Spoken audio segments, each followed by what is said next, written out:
एवं आज MA history MHI 09 का हम इम्पॉर्टेंट क्वेश्चन करेंगे आंसर्स के साथ। MHI 09 का फर्स्ट वीडियो है, तो इसमें टोटल 8 क्वेश्चंस रहने वाले हैं। फिर सेकंड वीडियो में भी 7 क्वेश्चन मैं कराऊंगा, तो टोटल 15 क्वेश्चन हो जाएंगे जो आपके पेपर के व्यू से बहुत ज़्यादा इंपॉर्टेंट रहने वाले हैं। ठीक है, क्वेश्चन नंबर 1 है, खिलाफत आंदोलन की प्रकृति और असहयोग आंदोलन में इसकी भूमिका की विवेचना कीजिए। तो सबसे पहले देखो आप, खिलाफत आंदोलन और असहयोग आंदोलन, दो आंदोलन गांधी जी द्वारा किए गए थे। ठीक है, खिलाफत आंदोलन और असहयोग आंदोलन दोनों ही भारत में ब्रिटिश शासन के खिलाफ आयोजित किए गए जन आंदोलन थे। इन दोनों आंदोलनों में कई समानताएं थीं, जैसे कि दोनों आंदोलनों में अहिंसा और असहयोग की एक एकीकृत योजना को अपनाया गया। ठीक है, इन दोनों आंदोलनों में कांग्रेस और मुस्लिम लीग का एकीकरण देखा गया, मतलब कांग्रेस और मुस्लिम एक साथ काम कर रही थी इस आंदोलन में। ठीक है, इन दोनों आंदोलनों के दौरान कई राजनीतिक प्रदर्शन आयोजित किए गए। खिलाफत आंदोलन की प्रकृति और असहयोग आंदोलन में इसकी भूमिका इस प्रकार रही। देखो, पहला लिखा हुआ है कि खिलाफत आंदोलन भारतीय मुसलमानों द्वारा चलाया गया एक राजनीतिक अभियान था। इसका मकसद तुर्की के प्रति ब्रिटिश नीतियों और प्रथम विश्व युद्ध के बाद ओटोमन साम्राज्य के विघटन का विरोध करना था। ठीक है, खिलाफत आंदोलन के नेतृत्व में शौकत और मोहम्मद अली और अबुल कलाम आज़ाद जैसे नेता थे। खिलाफत आंदोलन ने असहयोग आंदोलन को समर्थन दिया। खिलाफत आंदोलन के साथ गांधी जी की एकजुटता ने हिंदू मुस्लिम एकता को मजबूत करने में मदद की। असहयोग आंदोलन के बाद 1922 में खिलाफत आंदोलन खत्म हो गया। ठीक है, इसका रीज़न ये था ना कि बाद में धार्मिक मतलब सांप्रदायिक दंगे होने लगे। खिलाफत आंदोलन जब स्टार्ट हुआ, बाद में सांप्रदायिक दंगे होने लगे, तो असहयोग आंदोलन के साथ वो मिला तो था, लेकिन बाद में उसको अलग कर दिया गया। इसका रीज़न यही था कि सांप्रदायिक दंगों की वजह से, क्योंकि गांधी जी तो अहिंसावादी थे, तो वो अगर हिंसात्मक अगर रूप ले लिया तो इसलिए उन्होंने इस खिलाफत और असहयोग आंदोलन दोनों को अलग अलग कर दिया। ठीक है, तो आगे यहाँ पे बताया भी है कि खिलाफत और असहयोग आंदोलन का भारत के स्वतंत्रता संग्राम पर महत्वपूर्ण प्रभाव पड़ा। उन्होंने समाज के विभिन्न वर्गों के लाखों भारतीयों को संगठित किया, जिससे एकता और राष्ट्रवादी उत्साह की भावना पैदा हुई। इन आंदोलनों ने सांप्रदायिक सद्भाव का प्रदर्शन करते हुए हिंदू और मुसलमानों को एक साझा उद्देश्य के लिए एक साथ लाया। ठीक है, अब हम आगे चलते हैं। हालांकि इस दौरान कई चुनौतियां और रुकावटें भी आईं। इस आंदोलन को भारतीय राष्ट्रीय कांग्रेस और अन्य राजनीतिक समूहों के भीतर आलोचना और विभाजन का सामना भी करना पड़ा। सांप्रदायिक तनाव फिर से उभरे, जिसके कारण मुस्लिम लीग और हिंदू महासभा का पुनरुत्थान हुआ, जिसने एकीकृत भारतीय पहचान के विचारों को भी कमजोर कर दिया। मतलब बाद में दंगे वगैरह बढ़ने लगे और हिंदू मुस्लिम के बीच ही लड़ाइयाँ बढ़ने लगीं, तो इससे फिर जो एकता थी भारत की वो थोड़ी सी कमज़ोर होने लगी। ठीक है, आंदोलन के बाद राजनीतिक दलों का विखंडन हुआ और स्वतंत्रता संग्राम के प्रति अलग अलग दृष्टिकोण वाले विभिन्न गुटों का उदय हुआ। सांप्रदायिक विचारों से प्रेरित कुछ राष्ट्रवादी नेता एकता और सहयोग के मार्ग से भटक गए। ठीक है, अब अगला है 1924 में अपने उपवास के माध्यम से सांप्रदायिक सद्भाव को संबोधित करने के गांधी के प्रयासों को सीमित सफलता मिली। मतलब कि सीमित सफलता का मतलब पूरी तरह सफल नहीं हुए, इसीलिए इसको सीमित सफलता कहा जाता है। सांप्रदायिक दंगों में प्रकट हुई अमानवीयता कायम रही और सांप्रदायिकता की चुनौतियों ने राष्ट्रीय आंदोलन पर अपनी छाया डालना जारी रखा। कुल मिलाकर जबकि खिलाफत और असहयोग आंदोलनों ने महत्वपूर्ण लामबंदी हासिल की और राष्ट्रीय भावनाओं को उभारा, उन्हें आंतरिक विभाजन और चुनौतियों का भी सामना करना पड़ा, जिनसे उनके उद्देश्यों की प्राप्ति में बाधा उत्पन्न हुई। फिर भी इन आंदोलनों ने भारत के स्वतंत्रता संग्राम की दिशा को आकार देने और भविष्य के आंदोलनों और अभियानों की नींव रखने में महत्वपूर्ण भूमिका निभाई। सेकंड क्वेश्चन है, आर्थिक राष्ट्रवाद की धारणा की व्याख्या कीजिए। इसके प्रारंभिक प्रस्तावकों के मुख्य विचारों की विवेचना कीजिए। तो आंसर है, आर्थिक राष्ट्रवाद एक सामाजिक राजनीतिक दर्शन है जिसमें आर्थिक मामलों में सरकारी हस्तक्षेप पर जोर दिया जाता है। यह मान्यता है कि अर्थव्यवस्था को राष्ट्रवादी लक्ष्यों की सेवा करनी चाहिए। आर्थिक राष्ट्रवाद के प्रमुख विचार निम्न हैं। पहला लिखा हुआ है, आर्थिक राष्ट्रवादियों का मानना है कि राज्य को उद्योगों को बढ़ावा देना चाहिए, कच्चे माल के लिए उपनिवेश स्थापित करने चाहिए, व्यापार मार्गों की रक्षा करनी चाहिए। सेकंड पॉइंट है, आर्थिक राष्ट्रवादियों का मानना है कि बाजारों को राज्य के अधीन होना चाहिए। नेक्स्ट पॉइंट है, आर्थिक राष्ट्रवादियों का मानना है कि अंतर्राष्ट्रीय व्यापार शून्य योग का खेल है। फिर नेक्स्ट लिखा हुआ है कि राष्ट्रवादियों का मानना है कि औद्योगिकरण के में देश की निर्भरता और राजनीतिक स्वायत्तता बढ़ती है। आर्थिक राष्ट्रवादियों का मानना यह भी है कि आर्थिक उदारवाद और आर्थिक समाजवाद के विपरीत आर्थिक राष्ट्रवाद का एक प्रमुख आधुनिक विचारधारा है। फिर इनका यह भी मानना है कि संरक्षणवाद, वणिकवाद और आयात प्रतिस्थापन जैसे सिद्धांत आर्थिक राष्ट्रवाद के अंतर्गत आते हैं।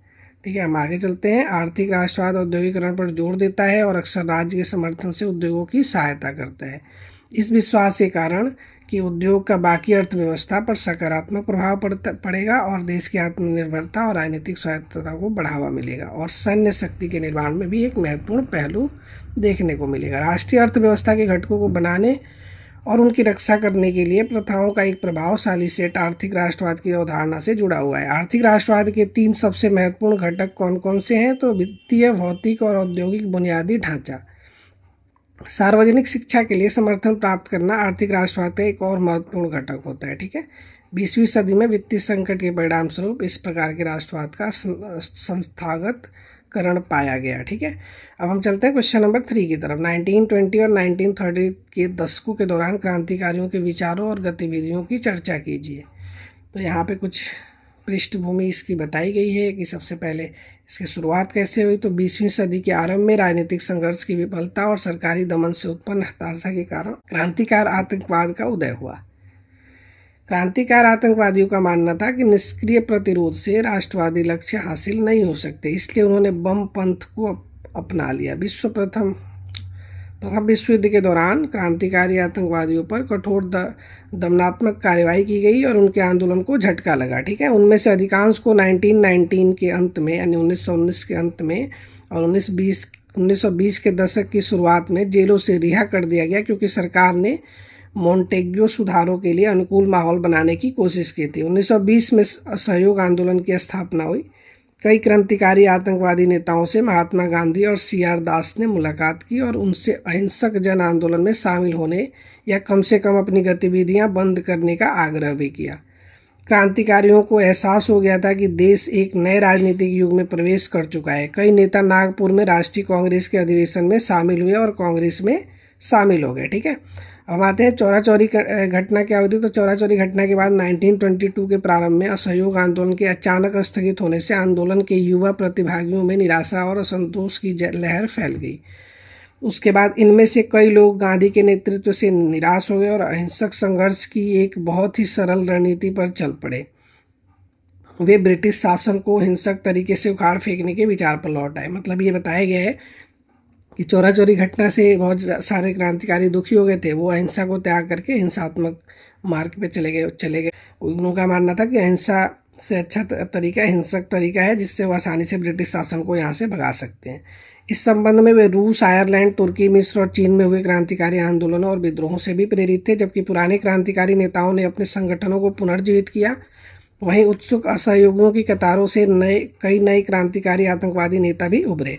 हिंदुस्तान सोशलिस्ट रिपब्लिकन एसोसिएशन यानी कि HSRA 1924 एक क्रांतिकारी पार्टी थी, जिसकी स्थापना राम प्रसाद बिस्मिल और उनके सहयोगियों ने भारत में ब्रिटिश और औपनिवेशिक शासन से लड़ने और यदि आवश्यक हो तो सशस्त्र विद्रोह के माध्यम से देश के लिए स्वतंत्रता प्राप्त करने के लिए ये मतलब कि जो क्रांतिकारी पार्टी बनाई थी, इसका मेन मकसद यही था कि अगर ब्रिटिश औपनिवेशिक शासन से लड़ने के लिए मेनली वो बनाया गया था। अगर वो उनके लिए उनका मानना था कि अगर वो ऐसे नहीं मानेंगे तो हम हिंसात्मक तरीका भी अपना सकते हैं। ठीक है, तो अब हो गया क्वेश्चन नंबर 4 की तरफ चलते हैं। क्वेश्चन नंबर 4 है, निम्नलिखित में से किन्हीं दो पर लगभग 250 शब्दों में लिखना है।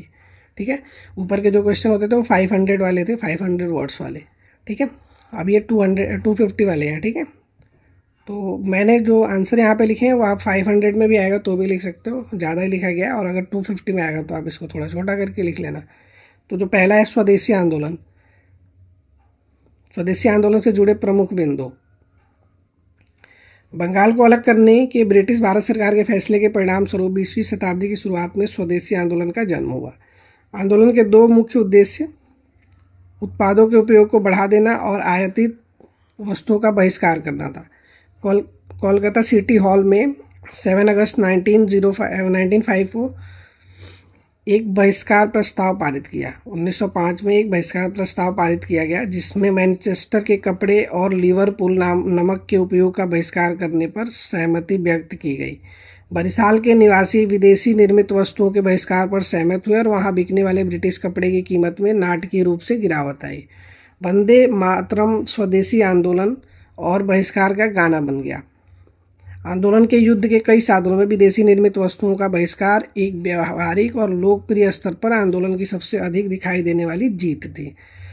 विदेशी परिधानों का बहिष्कार और सार्वजनिक रूप से जलाना, साथ ही विदेशी सामान बेचने वाले प्रतिष्ठानों की धरना ग्रामीण बंगाल और देश के कई प्रमुख शहरों और कस्बों में अक्सर हो गई। लोकप्रिय लामबंदी की एक विधि के रूप में स्वदेशी आंदोलन ने स्वयं सेवकों के एक दल का इस्तेमाल किया।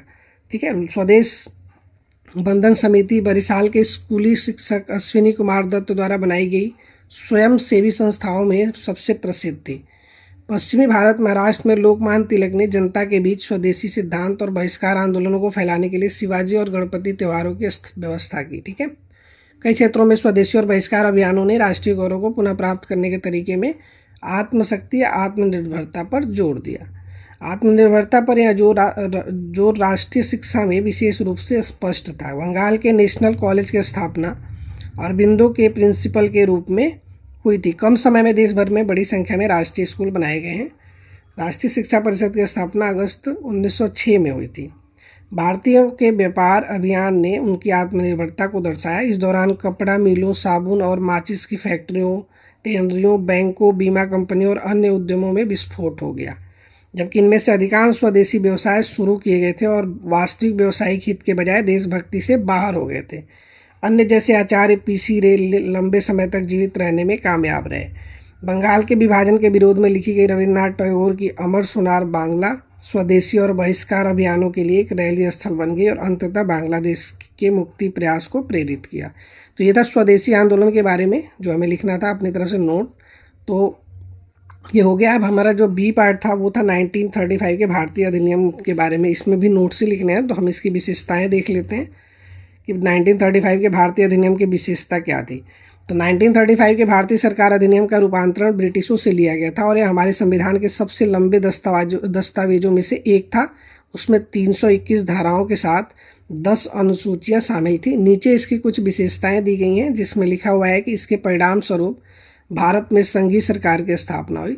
सेकंड पॉइंट है, इसने केंद्र और राज्यों या प्रांतों के बीच शक्तियों का विभाजन किया। थर्ड पॉइंट है, कुछ शक्तियां केवल केंद्र के पास होती हैं जबकि कुछ शक्तियां केवल राज्यों के पास होती हैं। हालांकि कुछ शक्तियां ऐसी भी थी जो केंद्र और राज्य दोनों के पास होती थी। ठीक है, अब फोर्थ पॉइंट है, इसमें से 36 सामान्य शक्तियां थी, यानी 36 सामान्य शक्तियां थी। नेक्स्ट पॉइंट है कि इससे राज्यों में स्वतंत्र प्राधिकरणों का खात्मा हो गया। हालांकि प्रांत अपने अधिग्रहित क्षेत्रों में स्वतंत्र प्राधिकरण के रूप में कार्य कर सकते थे, लेकिन केंद्र के पास उन पर शासन करने का अधिकार था। सिक्स्थ पॉइंट है, राज्यों में शासन करने का अधिकार राज्यपाल के पास था, जहाँ 1937 में भी जारी रहा, लेकिन 1939 में इसे समाप्त कर दिया गया। सेवन्थ पॉइंट है, इसमें द्वैध शासन का प्रस्ताव रखा गया, लेकिन राज्यों ने उसे अस्वीकार कर दिया क्योंकि उन्होंने शासन करने से इनकार कर दिया। एट्थ पॉइंट है, इसने राज्य के भीतर 2 सदनों की अवधारणा भी पेश की। एक को उच्च सदन, दूसरे को निम्न सदन कहा गया। हालांकि सदनों को कई प्रतिबंधों के तहत काम करना था। नेक्स्ट पॉइंट है, जिन राज्यों में ये सदन अस्तित्व में आए थे वे थे मद्रास, बम्बई, बंगाल और अन्य। मुंबई को उस टाइम बम्बई कहा जाता था। ठीक है, तो नेक्स्ट पॉइंट है, इसमें समुदाय के लोगों के प्रतिनिधित्व की एक विशेषता थी। इसका मतलब था कि अनुसूचित जातियों, श्रमिक, महिलाओं के लिए अलग अलग निर्वाचन क्षेत्र बनाए जाने थे। 11 पॉइंट है, भारत के राज्य सचिव की नियुक्ति सलाहकारों की एक टीम द्वारा जानी थी। ठीक है, की जानी थी। इसमें मतदान भी शामिल था। लगभग देश के 10% आबादी को मतदान देने का अधिकार था। नेक्स्ट पॉइंट है कि इसमें देश के मुद्रा के प्रवाह को नियंत्रित करने की भी बात कही गई थी। इसके लिए एक रिजर्व बैंक की भी स्थापना की जानी थी। फिर नेक्स्ट पॉइंट है, 1935 के अधिनियम के फलस्वरूप संघीय न्यायालय की स्थापना हुई जो 1937 में अस्तित्व में आया। नेक्स्ट पॉइंट है, वह केंद्र और राज्य दोनों स्तरों पर अलग अलग लोक आयोग स्थापित करना चाहता था। इस अधिनियम द्वारा स्थापित संघीय न्यायालय सर्वोच्च न्यायालय के अस्तित्व में आने तक कार्यरत न्यायालय था। इसमें एक न्यायाधीश के साथ अधिकतम 8 न्यायाधीश होते थे। ठीक है, इस अधिनियम में रेलवे का भी प्रस्ताव रखा गया। इसके अधिकार संघीय रेलवे को दे दिए गए। संघीय रेलवे का अधिकार भारत के गवर्नर जनरल के अधीन था और यह किसी अन्य शक्ति के प्रति उत्तरदायी नहीं था। तो यह एक मील के पत्थर की तरह साबित हुआ। ये 1935 का जो अधिनियम था इसकी बात कर रहा है। इसने भारत में एक जिम्मेदार सरकार के लिए मार्ग प्रशस्त किया। 1947 में देश को स्वतंत्रता मिलने से पहले अंग्रेजों द्वारा भारत को दिया गया यह अंतिम संविधान था। ठीक है, यह महिलाओं के लिए बहुत कारगर रहा क्योंकि इन्हें अलग निर्वाचन क्षेत्र मिला, इसलिए निर्णय लेने की शक्तियों में उनकी प्रमुख भूमिका भी रही। इसमें भारत की स्वतंत्रता और इसके बाद संविधान निर्माण का मार्ग प्रशस्त किया। उसके बाद यहाँ पे बताया गया कि इसके कुछ दोष भी हैं, तो दोष ज़्यादा नहीं है। यहाँ पे लिखा हुआ है कि इसने रक्षा के मामले में कोई समाधान नहीं दिया, इसमें कोई स्पष्ट समाधान नहीं दिया गया जिसके लिए भारत स्वतंत्रता हेतु संघर्ष कर रहा था। इसमें भारतीय जनता के मौलिक अधिकारों के संबंध में भी कुछ नहीं कहा गया। यद्यपि अंग्रेजों ने भारत को डोमिनियन का दर्जा देने का आश्वासन दिया था, परंतु उन्होंने वास्तव में भारतीयों को शक्तियाँ प्रदान नहीं की। अंग्रेजों के पास अभी भी अपनी इच्छा अनुसार शासन करने की शक्ति थी और भारतीयों को शक्तियाँ हस्तांतरित न करने के कारण भारतीय राष्ट्रीय कांग्रेस और मुस्लिम लीग दोनों ने अधिनियम को अस्वीकार भी कर दिया था। तो ये इसके कुछ कमियाँ थी। तो विशेषताएं और कमियां दोनों पढ़ लिया। और ये अगर आपको 500 वर्ड्स में भी लिखने को आता है तो आप लिख सकते हो, और अगर ये 250 में आता है तो इसमें आप कुछ विशेषताएं कम करके और इसके दोष वगैरह को हटा के सिर्फ कुछ विशेषताएं लिख देना 250 वर्ड्स के लिए, तो उतने में आंसर आपका हो जाएगा। ठीक है। क्वेश्चन नंबर 5 है, राष्ट्रवादी आंदोलन और दलित वर्ग के बीच संबंध पर एक टिप्पणी लिखिए। राष्ट्रीय आंदोलन के नेताओं द्वारा औपनिवेशिक शासन के खिलाफ विभिन्न जन आंदोलन में दलित जनता की भागीदारी के अतिरिक्त दलित नेतृत्व के एक वर्ग को राष्ट्रीय आंदोलन की मुख्य धारा में लाने का प्रयास किया गया, जिसमें सफलता भी मिली। लेकिन अधिकांश दलित बुद्धिजीवियों ने दलितों के साथ शक्तियों के बंटवारों को लेकर कांग्रेस की ओर से प्रतिबद्धता के अभाव की निंदा की और सामाजिक समानता की दृष्टि से उच्च वर्ग के नेतृत्व की प्रतिबद्धता के प्रति गंभीर संदेह व्यक्त भी किया।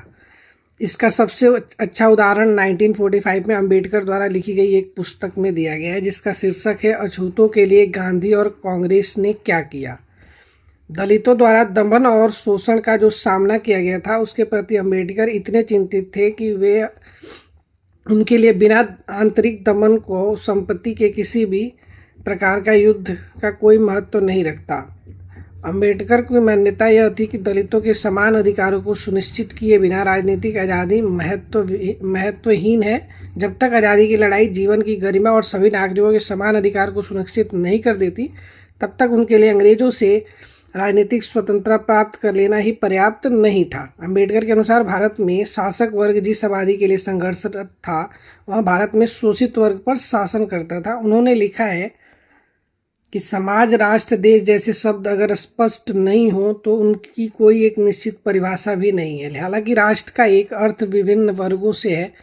दार्शनिक रूप में यह संभव हो सकता है कि एक राष्ट्र को एक इकाई के रूप में माना जाए, पर समाज शास्त्रीय दृष्टि से इससे कई वर्गों से मिलकर बना नहीं माना जा सकता। और देश की आज़ादी अगर सही है तो उसे सभी वर्गों, विशेषकर शोषित वर्ग के रूप में व्यवहृत होने वाले के लिए होना चाहिए। जो पार्ट है ये भी अंबेडकर द्वारा लिखी गई पुस्तक का ही कुछ अंश है। ठीक है। मुझे विश्वास है कि बहुतों का ऐसा सोचना है कि स्वराज संविधान के अंतर्गत बहुसंख्यक के अत्याचार के खिलाफ अपनी रक्षा के परिप्रेक्ष्य में अगर कोई वर्ग विशेष राजनीतिक अधिकार पाने का अधिकारी है तो वह है शोषित वर्ग। निस्संदेह यही वह वर्ग है जो अस्तित्व की लड़ाई में अपने को बनाए रखने की स्थिति में नहीं है। वह धर्म जिससे वे बांध दिए गए थे उसने उन्हें सम्मानजनक स्थान प्रदान करने के बजाय ऐसे कोड़ी के रूप में कलंकित किया जो सामान्य मेल मिलाप के भी योग्य नहीं था। आर्थिक रूप से यह वर्ग अपने दैनिक आहार के लिए पूरी तरह से उच्च जाति के हिंदुओं पर निर्भर था, जिनके लिए जीने का कोई स्वतंत्र मार्ग नहीं था। हिंदुओं के सामाजिक पूर्वाग्रह के कारण शोषित वर्ग के लिए न केवल सारे रास्ते बंद कर दिए गए थे, बल्कि पूरे हिंदू समाज में हर तरह उत्कृष्ट के लिए सभी संभावित द्वार को बंद करने के प्रयास भी किए गए ताकि शोषित वर्ग को जीवन के पैमाने पर किसी भी तरह के विकास से वंचित किया जा सके। वस्तुतः यह कहना अतिशयोक्ति नहीं होगी कि हर गांव में हिंदू जाति जो खुद विभाजित थी, शोषित वर्ग के द्वारा बतौर सामान्य भारतीय नागरिक अपने संगठन हेतु किए गए किसी भी प्रयास के प्रति हमेशा षड्यंत्र के रूप में खड़ी रहती थी ताकि उसे क्रूरतम रूप से दबाया जा सके। हमारा मानना है कि हमारे अलावा कोई भी हमारे कष्टों को दूर नहीं कर सकता और हमें उसे जब तक ख़त्म नहीं कर सकते तब तक की राजनीतिक शक्ति हमारे हाथों में ना आ जाए। जाहिर तौर पर इस राजनीतिक शक्ति का कोई भी अंश हमारे पास तब तक नहीं आ सकता जब तक कि यह ब्रिटिश सरकार अपने इसी रूप में रहती है। केवल स्वराज संविधान के तहत ही अपने हाथों में राजनीतिक शक्ति प्राप्त करने की कोई संभावना नहीं है, जिसके बिना हम अपने लोगों का त्राण नहीं दिलवा सकते। 6 है, पाकिस्तान की मांग और उसके परिणामों की विवेचना कीजिए। तो पाकिस्तान की मांग में पहला लिखा लाहौर प्रस्ताव और द्विराष्ट्र सिद्धांत। पाकिस्तान की खोज लाहौर प्रस्ताव से स्वतंत्रता तक। पाकिस्तान की मांग ब्रिटिश भारत में एक राजनीतिक आंदोलन था जिसका उद्देश्य एक अलग मुस्लिम राज्य की स्थापना करना था। अखिल भारतीय मुस्लिम लीग के अध्यक्ष मोहम्मद अली जिन्ना ने इस आंदोलन का नेतृत्व किया। पाकिस्तान की मांग सबसे पहले 1940 में लाहौर के प्रस्ताव के साथ की गई थी और अंततः 1947 में इसे पूरा किया गया जब ब्रिटिश भारत को दो स्वतंत्र राज्यों भारत और पाकिस्तान में विभाजित किया गया। ठीक है। द्विराष्ट्र दृष्टिकोण पाकिस्तान की स्वतंत्रता की खोज का आधार था। पाकिस्तान की मांग दो राष्ट्र सिद्धांत पर आधारित थी जिसके अनुसार हिंदू और मुसलमान दो अलग अलग राष्ट्र हैं जिनकी संस्कृति, धर्म और जीवन शैली सब कुछ अलग अलग है। जिन्ना का तर्क था कि हिंदू बहुल भारत में मुसलमान पूर्ण राजनीतिक और आर्थिक स्वतंत्रता प्राप्त नहीं कर सकते और उन्हें फलने फूलने के लिए अपना राज्य अलग करना ही चाहिए। पाकिस्तान के जन्म की मांग के चालक राजनीति, धर्म और पहचान। अब यहाँ पे बताया गया कि मुस्लिम लीग द्वारा पाकिस्तान की मांग राजनीतिक, सामाजिक और धार्मिक कारकों के संयोजन से प्रेरित थी। अलग मुस्लिम राज्य की मांग के पीछे कुछ प्रमुख कारण जो दिए गए हैं यहाँ पे लिखे गए हैं। पहला लिखा हुआ है कि मुस्लिम हितों की सुरक्षा के लिए। तो भारत में मुसलमान अपने राजनीतिक प्रतिनिधित्व और हिंदू बहुल देश में अपने हितों की सुरक्षा को लेकर चिंतित थे। उन्हें लगा कि एक अलग राज्य उनके राजनीतिक, सामाजिक और आर्थिक अधिकारों की सुरक्षा को सुनिश्चित करेगा। तो दूसरा है दो राष्ट्र का सिद्धांत।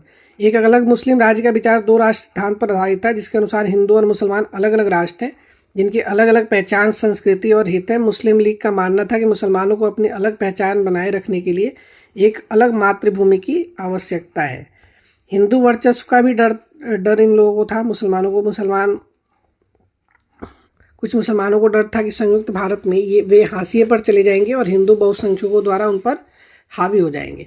उनका मानना था कि एक अलग राज्य मुसलमानों को खुद पर शासन करने और अपने धार्मिक और सांस्कृतिक मूल्यों की रक्षा करने का एक मंच प्रदान करेगा। ठीक है। फिर आते हैं आर्थिक और सांस्कृतिक विकास। कुछ मुस्लिम बुद्धिजीवियों और मध्यम वर्ग के लोगों का मानना था कि मुसलमानों को एक अलग राज्य मिलने से आर्थिक और सांस्कृतिक विकास के बेहतर अवसर मिलेंगे जहां उन्हें हिंदू बहुसंख्यकों से प्रतिस्पर्धा का सामना नहीं करना पड़ेगा।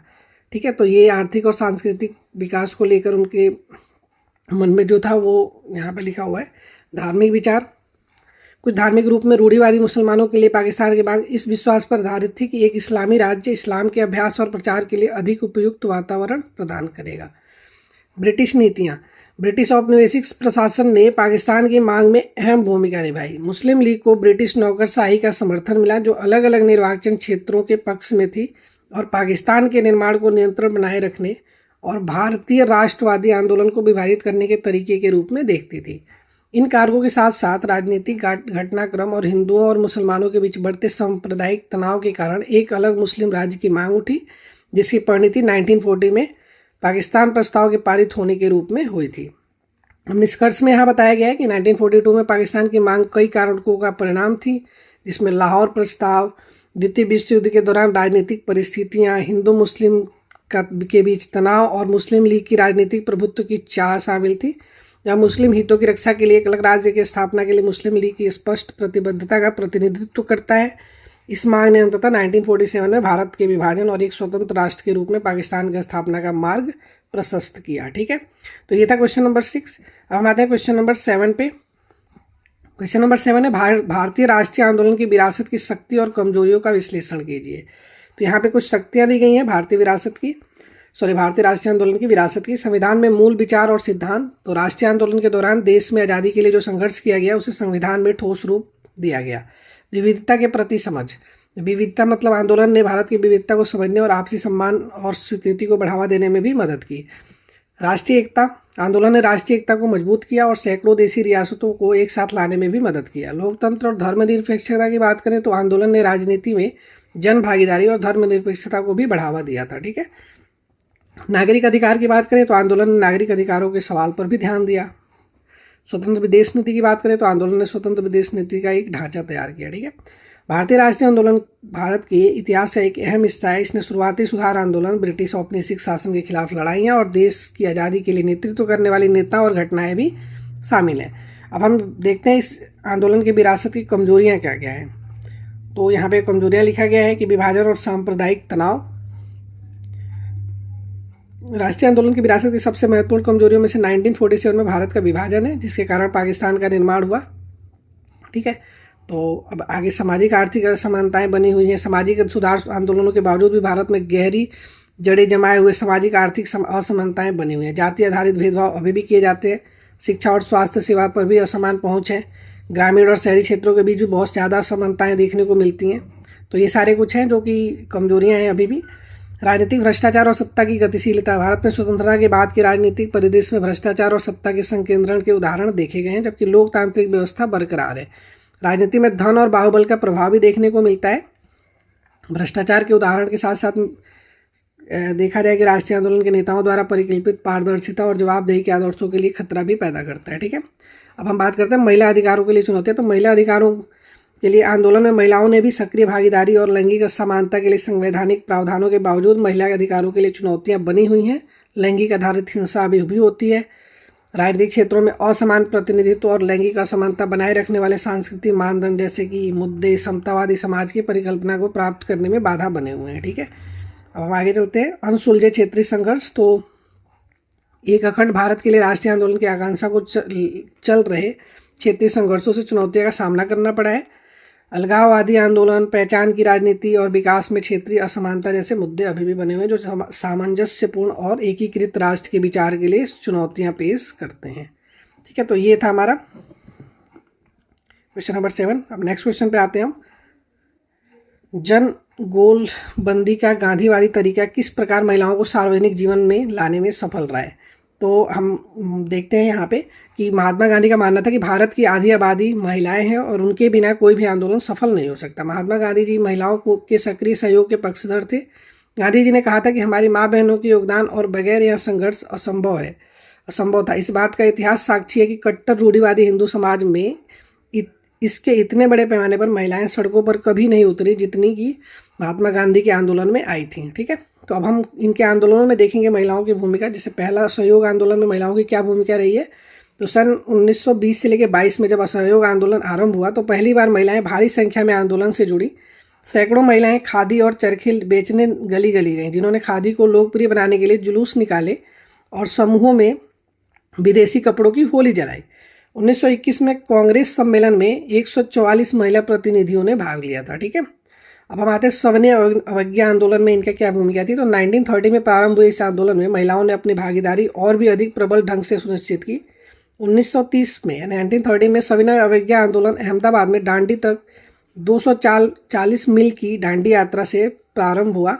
यह आंदोलन अंग्रेजों के नमक कानून तोड़ने, उनके नमक बनाने के एकाधिकार को चुनौती देने के लिए चलाया गया था। इस आंदोलन में गांधी जी को लगा कि डांडी यात्रा अत्यधिक कठिन कार्य है जो कि महिलाओं के लिए कर पाना मुश्किल प्रतीत हुआ, लेकिन महिलाओं ने उनकी सोच को बदला और पूरे दांडी यात्रा के दौरान जहाँ भी उनकी सभाएं हुई वहाँ सर्वाधिक संख्या में महिलाएं उपस्थित रहीं। ठीक है, अब हम आते हैं भारत छोड़ो आंदोलन में क्या भूमिका रही महिलाओं की। तो भारत छोड़ो आंदोलन 1942 में भारत छोड़ो आंदोलन में हजारों की संख्या में महिलाओं ने भाग लिया। इस दौरान महिलाएं क्रांतिकारी पुरुषों के सहयोग के लिए भी तैयार थीं तथा उनके गैर कानूनी कार्यों में भी भागीदार बन रही थी। महिलाओं को आत्मरक्षा के कई परीक्षण भी दिए गए ताकि वे अपनी रक्षा स्वयं कर सकें।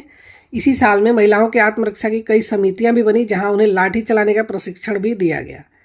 पटना, हुगली, बाली, त्रिपुरा आदि स्थानों पर महिलाओं ने प्रभात फेरियां निकालकर तथा पोस्टर प्रदर्शनियां लगाईं। 1940 के दशक में महिलाएं आंदोलन पूरी तरह से स्वाधीनता आंदोलन में समाहित हो गया। ठीक है, तो इस प्रकार देखा जाए तो भारत के संपूर्ण राष्ट्रीय स्वतंत्रता आंदोलन में महिलाओं का एक महत्वपूर्ण योगदान रहा है जिसको भुलाया नहीं जा सकता। अब निष्कर्ष की बात करें तो इस प्रकार हम देख सकते हैं कि महिलाओं की भागीदारी महात्मा गांधी के राष्ट्रीय आंदोलन में उनकी घरेलू भूमिका का विस्तार मात्र ही दिखाती हैं। यद्यपि इस आंदोलन में उनकी भागीदारी से न तो उनके घरेलू जीवन या पारिवारिक समीकरणों में कोई अंतर आया है, न ही उनकी जीवन शैली में कोई ज़्यादा परिवर्तन आया, न ही उनकी राजनीतिक भूमिका में कोई बदलाव आया है। महिलाओं ने राजनीतिक आंदोलन में योगदान तो अवश्य दिया, लेकिन उससे उसका उतना लाभ ना मिल सका। कुछ महिलाओं ने महिला अधिकारों की बात भी की तो उसे भी काट छाट कर पेश किया गया। राष्ट्रवादियों ने महिलाओं के भीतरी या बाहरी राजनीतिक गतिविधियों में परंपरा से हटकर कुछ बदलाव लाने की सोची ही नहीं। महिला का कार्यक्षेत्र घर पर था। उसकी पोषक और त्यागमयी माँ की छवि को ज्यों का त्यों बनाकर रखा गया। इस बात पर जोर दिया गया कि महिलाएं सार्वजनिक क्षेत्र में जाएं तो भी वो अपना नारी सुलभ गुण न छोड़ें। तो ये था पूरा क्वेश्चन नंबर 8। तो इसमें क्वेश्चन नंबर 1 से हमने क्वेश्चन नंबर 8 तक कर लिए। जो नेक्स्ट वीडियो होगी उसमें हम क्वेश्चन नंबर 9 से लेकर क्वेश्चन नंबर 15 तक कवर करेंगे। अगर आपको वीडियो अच्छी लगी हो तो लाइक और सब्सक्राइब करें। धन्यवाद।